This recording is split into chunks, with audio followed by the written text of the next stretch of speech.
pembelajarannya. Bismillah. Alhamdulillah wassalatu wassalamu ala Rasulillah wa ala alihi wa ashabihi wa man tabi'ahum bi ihsanin ila yaumiddin. Amma ba'd. Ya, kaifa halukum?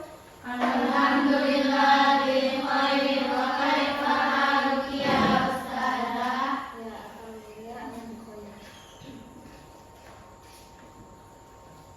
Ya, sebelum kita masuk ke pembelajarannya,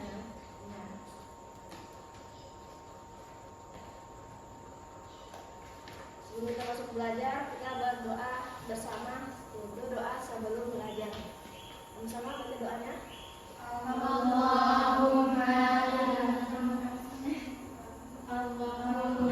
inni as'aluka ilman nafi'an wa rizqan thayyiban wa amalan mutaqabbala. Allahumma illa ma ja'altahu sahla wa anta taj'alul hazna idza syi'ta sahla. Ya, cukup ya. Nah, hadir semua ini hadir? Hadir. Ya. Jadi kemarin bahasa Indonesia gimana?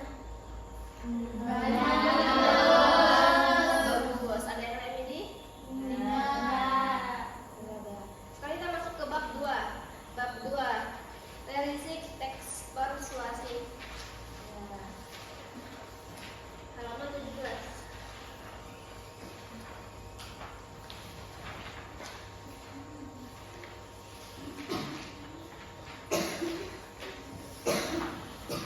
Ya, sebelum kita masuk bab ini, kita mengenal teks persuasi. Apa itu mengenal teks yang ini?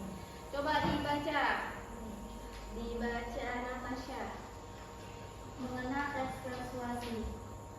1. Sosok teks persuasi. Persuasi berasal dari bahasa Latin persuadere yang berarti meyakinkan seseorang, membujuk. Menurut Kamus Besar Bahasa Indonesia, persuasi adalah ajakan kepada seseorang dengan cara memberikan alasan dan prospek baik yang meyakinkan, bujukan halus. Persuasi juga berarti karangan bertujuan membuktikan pendapat. Menurut Kamus Kebahasaan dan Kesusastraan, teks persuasi adalah teks yang memiliki fungsi utama memengaruhi pendapat, perasaan, dan perbuatan pembaca. Menurut Goldcraft, ahli bahasa Indonesia, dalam argumentasi dan narasi, teks persuasi bertujuan membujuk pembaca agar mau mengikuti kemauan atau ide penulis disertai alasan bukti dan contoh konkret.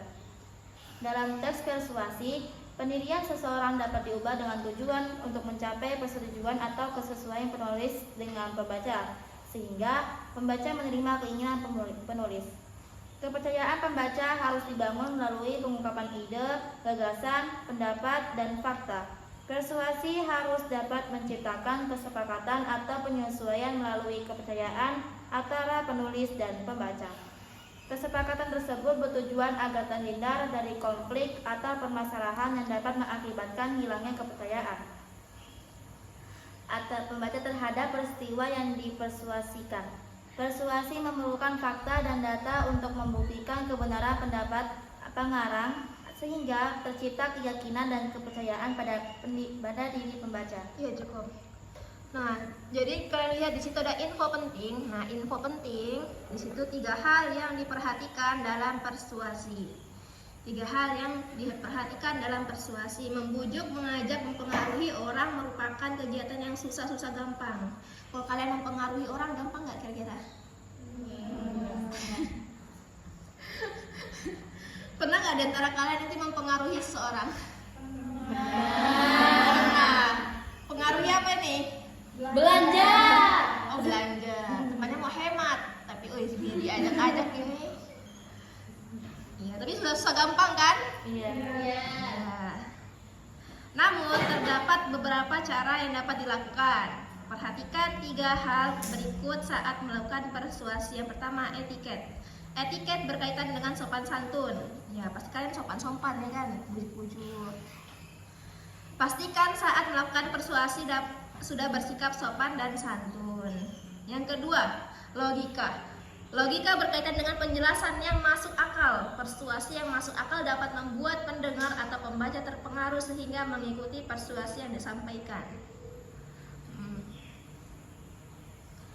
Terus yang ketiga, emosi.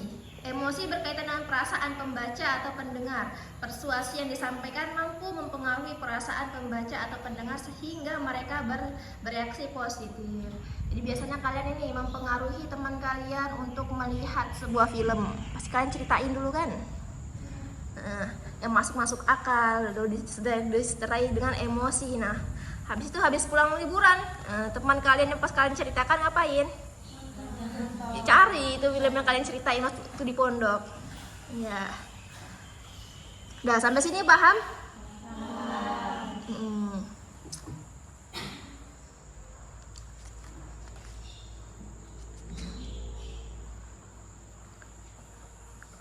Nah, kita langsung masuk ke halaman 21, pendalaman materi.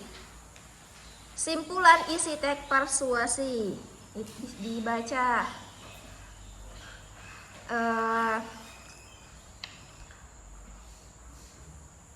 Adelia. Mana ada jauhnya ya?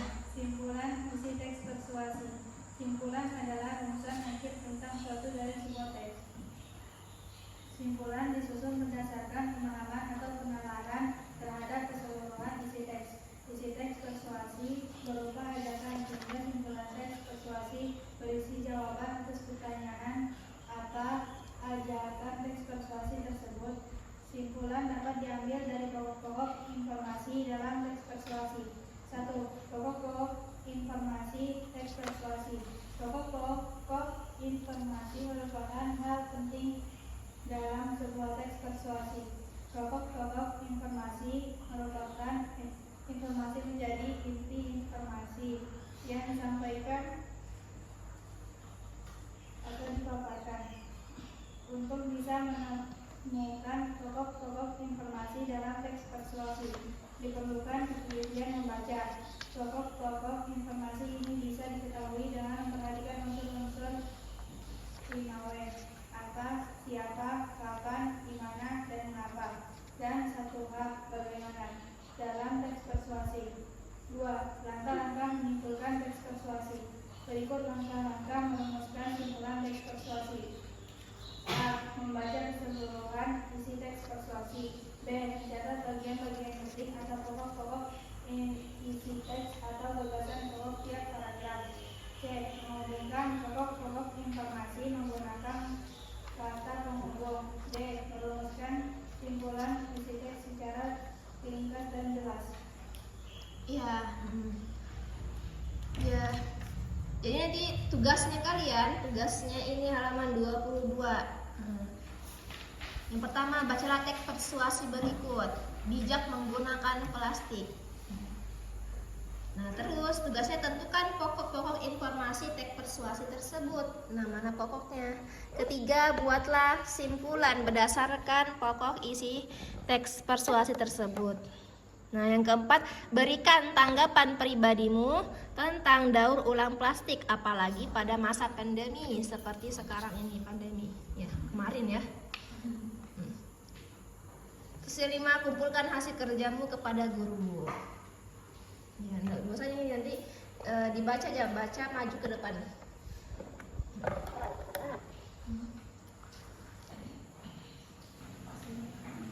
Ya, Alifah, tanggapan pribadimu tentang daur ulang plastik, apalagi pada masa-masa pandemi. Mana Alifah?